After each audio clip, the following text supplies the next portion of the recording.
함께 기도드리겠습니다. 아버지 하나님, 오늘도 우리의 선한 목자가 되어 주셔서 우리의 걸음마다 인도하여 주시기를 간구합니다. 나의 갈 길 다가도록 그 선한 목자 되신 주님이 인도하셨다는 고백이 끊임없도록 오늘 이 하루도 무슨 일을 만나든지 주와 동행함에 부족함 없게 하여 주시옵소서. 그러니 이 시간 먼저 주님의 말씀이 밝히 환히 들려지게 하시고 성령께서 그 말씀 분명히 깨달아 알고 행할 수 있도록 우리를 붙드시는 은혜를 더하여 주시옵소서. 예수님 이름으로 기도합니다. 아멘. 오늘 우리에게 주시는 하나님 말씀은 신명기 1장 9절부터 18절까지의 말씀입니다. 신명기 1장 9절부터 18절까지의 말씀입니다. 신명기 1장 9절부터 18절까지 말씀을 제가 봉독해 드리겠습니다. 하나님의 말씀입니다. 그때 내가 너희에게 말하여 이르기를 나는 홀로 너희의 짐을 질 수 없도다. 너희의 하나님 여호와께서 너희를 번성하게 하셨으므로 너희가 오늘날 하늘의 별같이 많거니와 너희 조상의 하나님 여호와께서 너희를 현재보다 1000배나 많게 하시며 너희에게 허락하신 것과 같이 너희에게 복 주시기를 원하노라.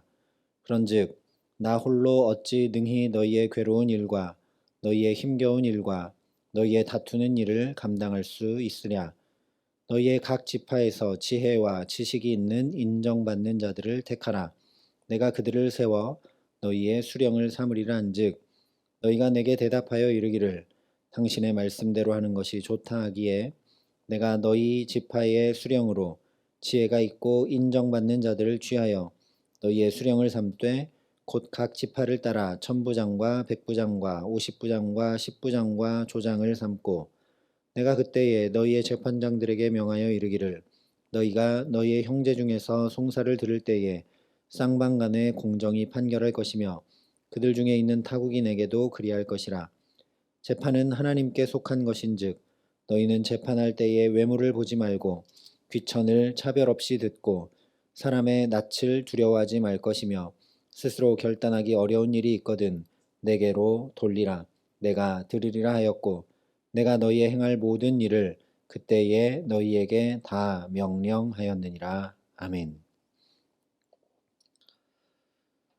신명기는 이전까지와 다른 새 삶, 하나님 주신 복을 누리게 하는 안내서, 표지판, 이정표와 같다라고 말씀을 드렸습니다. 앞으로 나아가야 될 길이 어떤 길인지 아는 것은 그 중에 가장 좋은 방법 중 하나는 지나온 길을 되돌아보는 것이죠. 특별히 경계선, 갈림길 앞에서 선택하고 결정하여 나아갈 때 복잡한 것들을 다 뒤로 하고 첫 걸음을, 지금 여기까지 온 이 첫 걸음을 왜, 어떻게 내디뎠는지를 생각해 보면 답을 얻게 됩니다.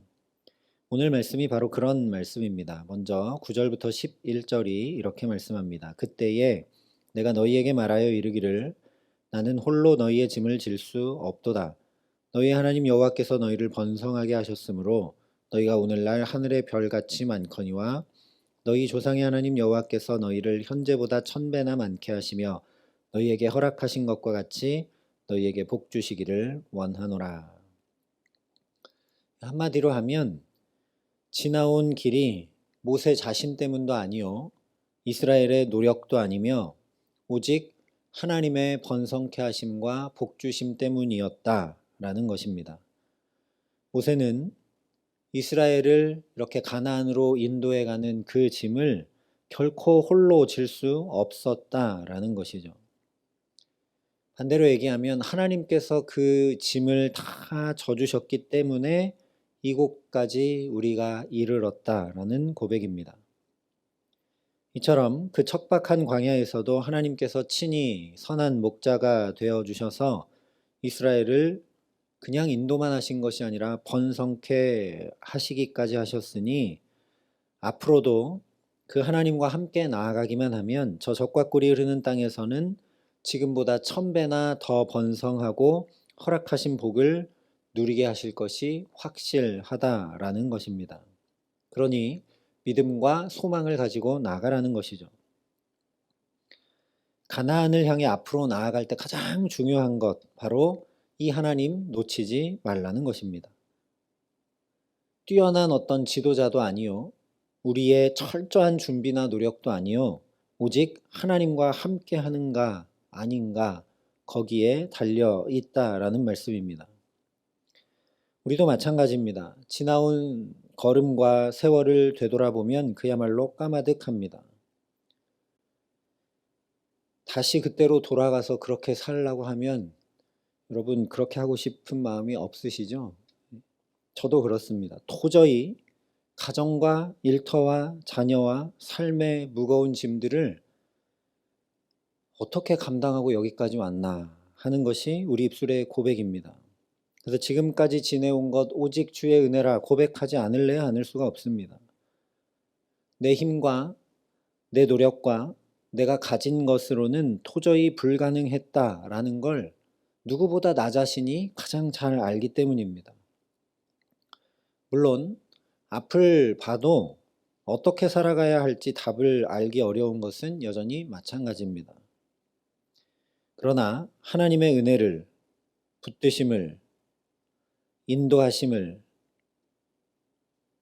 그대로 나타낸 결과가 바로 지금 내 삶이다라는 것을 아는 사람은 담대히 소망을 가지고 또 한 걸음을 얼마든지 내어 디딜 수 있습니다. 하나님을 놓치지 않고자 이렇게 첫 시간부터 주 앞에 나와 기도함으로 은혜를 깊이 기억하며 내 하나님의 인도하심을 깨닫게 하시니 이 하루 또한 그 주님과 함께 넉넉히 감당하고도 남음이 있도록 우리에게 믿음과 소망 더해 주시기를 간절히 기도합니다. 이어서 모세가 12절에 다시 한 번 더 이렇게 고백합니다. 그런즉 나 홀로 어찌 능히 너희의 괴로운 일과 너희의 힘겨운 일과 너희의 다투는 일을 감당할 수 있으랴. 그러니까 저 가나안 땅에 들어갈 때 어떤 뛰어난 지도자 바라지 말라는 이야기이기도 합니다. 모세보다 뛰어난 지도자가 어디 있습니까?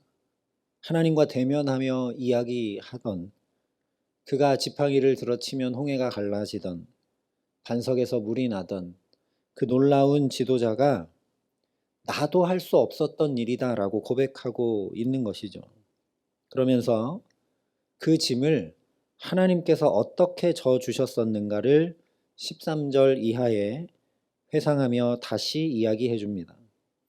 한마디로 하면 하나님이 짐을 져 주셨는데 특별히 함께할 지도자들을 세워주심으로 그 짐을 감당케 하셨다라는 이야기입니다. 12절부터 18절까지 이야기는 출애굽기 18장, 민수기 11장의 사건을 요약 정리한 것인데 출애굽기 18장에서는 모세가 이드로의 충고를 듣고 각 지파에 천부장, 백부장, 50부장, 10부장을 세웁니다. 이드로가 와서 보고는 왜 혼자 이 많은 백성의 이 송사를 감당하고 있느냐, 지도자들을 세워서 함께 감당하면 되지 않겠느냐 하는 얘기를 듣고 그렇게 했다라고 출애굽기는 기록합니다. 근데 민수기 11장에 보면 모세가 내게 주어진 짐이 너무 무거워 괴롭다라고 토로하면서 하나님, 제가 이스라엘을 낳았습니까? 제가 왜 이들을 책임지고 이 무거운 짐을 제가 감당해야 합니까? 라고 항변합니다.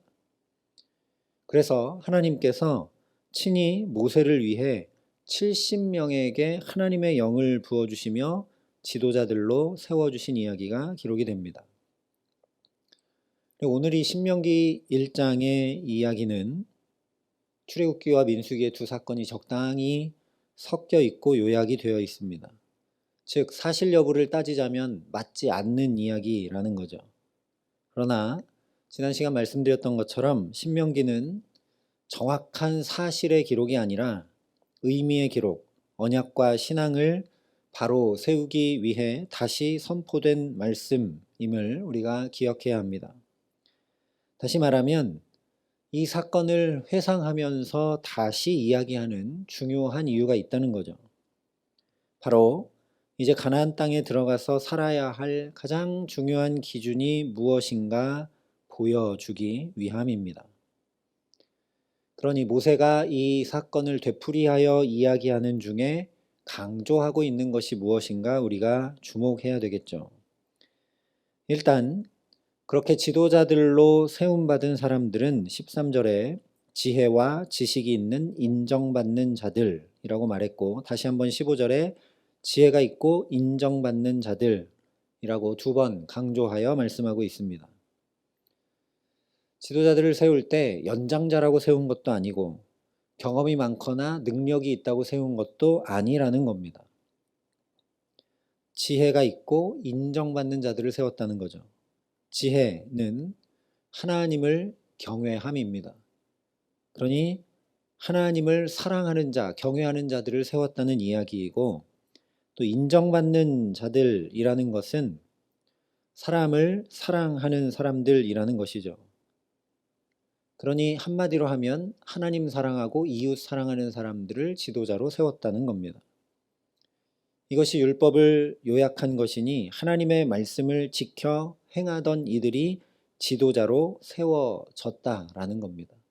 그리고 하나님께서 그들을 통해 모세 홀로 짐을 감당케 하지 않으시고 함께 이스라엘을 여기까지 인도해 오시는 하나님의 짐지는 방법으로 사용하셨다라는 거죠. 그래서 그렇게 세워진 지도자들이 행해야 될 것을 16절에 송사를 들을 때 쌍방간의 공정히 판결할 것이며 그들 중에 있는 타국인에게도 그리할 것이라 말씀을 합니다. 무엇보다 17절에 재판은 하나님께 속한 것인즉 너희는 재판할 때 외모를 보지 말고 귀천을 차별 없이 듣고 사람의 낯을 두려워하지 말라. 못박아 말씀합니다.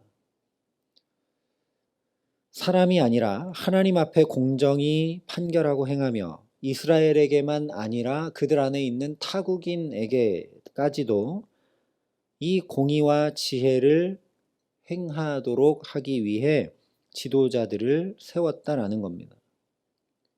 한마디로 하면 이스라엘이 지금 여기까지 올 수 있었던 것은 하나님께서 이 지도자들을 세워주셔서 이들을 통해 공의와 지혜로 행할 수 있도록 이스라엘 공동체를 붙드셨기 때문이라는 것입니다.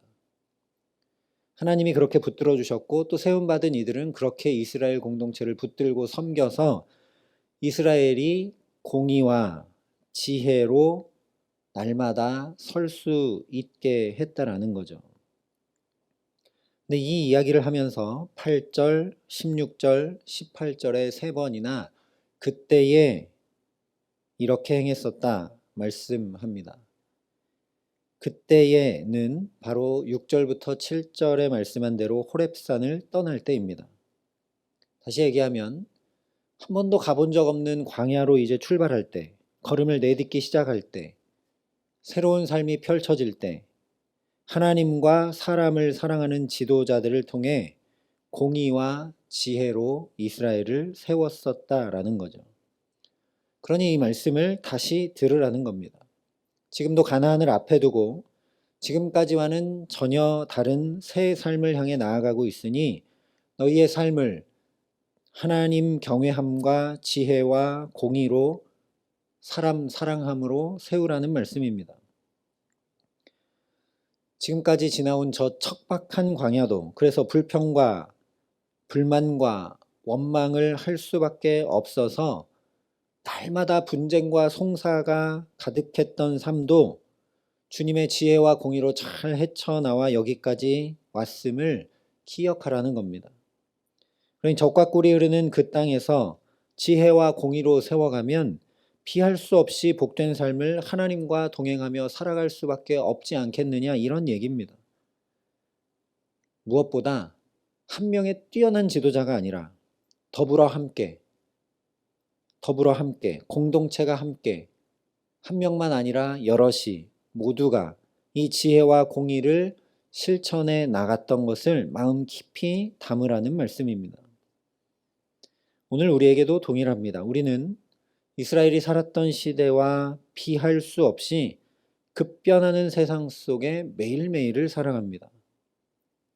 한마디로 매번 우리 앞에는 살아본 적 없고 경험한 적 없는 삶이 계속 펼쳐집니다.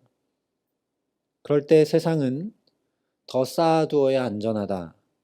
더 많은 힘과 능력을 가져야 그러니까 살아갈 수 있고 버틸 수 있지 않겠느냐 이야기를 하지만 결코 그렇지 않음을 기억해야 된다라는 겁니다.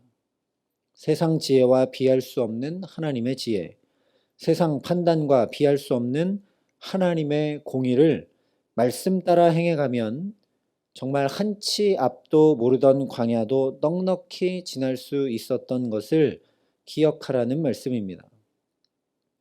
그러니 더불어 함께 이 지혜와 공의를 구하며 살아가라는 것이죠. 광야도 혼자 그렇게 지나왔으면 못 왔을 텐데 이스라엘 공동체가 함께 또 세워진 지도자들을 통해서 그렇게 하나님 경외하고 사람 사랑하고 공의로 행하며 왔기 때문에 여기까지 온 것을 기억하라는 겁니다. 그래서 이것이 신명기의 비전이고 안내문이며 표지판이자 이정표입니다. 그러니 저와 여러분도 지혜가 있고 인정받는 자로 사람의 낯을 두려워하는 것이 아니라 하나님 경외하는 자로 살아가게 하시기를 간절히 기도합니다. 하나님 경외하고 사람을 사랑함으로 하나님의 말씀을 따라 공의롭고 정의롭게 오늘도 살아갈 수 있도록 선한 목자 되신 주님이 저와 여러분을 붙들고 인도하시기를 간절히 소망합니다.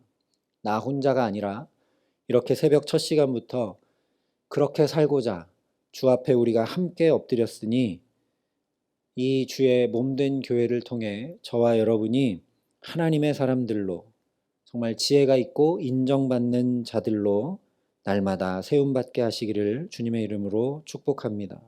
그래서 그때에 이 말씀을 다시 들었던 이스라엘이 하나님의 지혜와 공의로 가나안을 향해 나아갈 때 정말 들은 적도 없고 본 적도 없는 놀라운 하나님의 역사 한가운데를 살아가게 됩니다. 요단강을 건너고 여리고성을 무너뜨리며 정말 들은 적도 없고 본 적도 없는 하나님이 써내려 가시는 역사가 그대로 그들의 삶이 되는 놀라운 삶을 살아갑니다. 우리 삶에 이렇게 주님의 말씀이 들려오고 들려오고 또 들려와서 우리가 잊을 때마다 연약해질 때마다 시험에 들 때마다 넘어지려 할 때마다 하나님의 말씀이 그때마다 또 들려오고 또 들려오고 또 들려와 우리를 붙들기에 말 그대로 신명기 하나님의 말씀을 다시 기록하고 써내려가는 걸음걸음이 저와 여러분의 삶이 되게 하시는 귀한 은총 주시기를 우리 구주 예수 그리스도의 이름으로 간절히 축원합니다. 함께 기도하겠습니다. 사랑의 아버지 하나님, 그때에 내가 이 짐을 홀로 감당할 수 없다고 모세가 토로할 때에 하나님 친히 그 짐을 대신 져주시고 어떤 마법 같은 일로 대신 져주신 것이 아니라 지혜가 있는 자들, 하나님을 경외하고 사랑하며 사람들에게 인정받는 사람 사랑하는 자들, 하나님 말씀 지켜 행하는 자들을 더불어 함께 세워주심으로 넉넉히 감당하고도 남음이 있도록 광야를 충분히 지나오고도 남음이 있도록 함께하여 주셨던 것처럼 하나님 우리에게도 하나님 사랑하고 사람 사랑하며 주님의 말씀 부단히 지켜 행하는 주님의 성도들을 곁에 함께 주시니 참으로 감사합니다. 하나님, 그러니 오늘도 내가 나 홀로 이 짐 감당하려 하지 말게 하시고 주님이 날마다 우리 짐을 대신 지시는 주님이심을 믿음으로 바라보며 또한 그 주님께서 우리 곁에 좋은 성도들을 함께 두신 것들을 기억하며 그러니 더욱 하나님 경외하고 사람을 사랑함으로 나도 지혜 있는 자로 나도 인정받는 자로 그렇게 복된 걸음을 살아감에 부족함 없도록 이 시간 우리를 복내려 주시고 붙드시고 함께하여 주시옵소서. 그래서 그렇게 하나님의 말씀을 다시 또 듣고 또 듣고 또 들어서 나아갈 때 하나님의 역사가 곧 자신들의 삶이 되는 놀라운 은총 가운데 살았던 이스라엘처럼 오늘도 감히 우리의 삶이 하나님이 써내려가는 기록이 되는 복을 얻을 수 있도록 우리 가운데 성령으로 역사하시며 함께하여 주시옵소서. 이제는 친히 우리의 구원이 되신 우리 구주 예수 그리스도의 은혜와 그 독생자 예수 그리스도를 아낌없이 내어주신 아버지 하나님의 놀라우신 사랑하심과 오늘도 주님의 말씀을 삶으로 써내려갈 수 있도록 우리를 도우시고 붙드시는 성령 하나님의 교통하시고 역사하심이 여기 머리 숙여 지혜 있는 자로 인정받는 자로 주와 동행하여 이 하루 살아가기를 소원하고 결단하는 여기 모인 모든 주의 성도들과 사랑의 빛교회 모든 교우들과 이 나라의 민족과 이 귀한 복음을 오늘도 세계 만방에 전하시는 선교사님들 가운데 이제로부터 영원토록 함께 하시기를 간절히 축원하옵나이다. 아멘.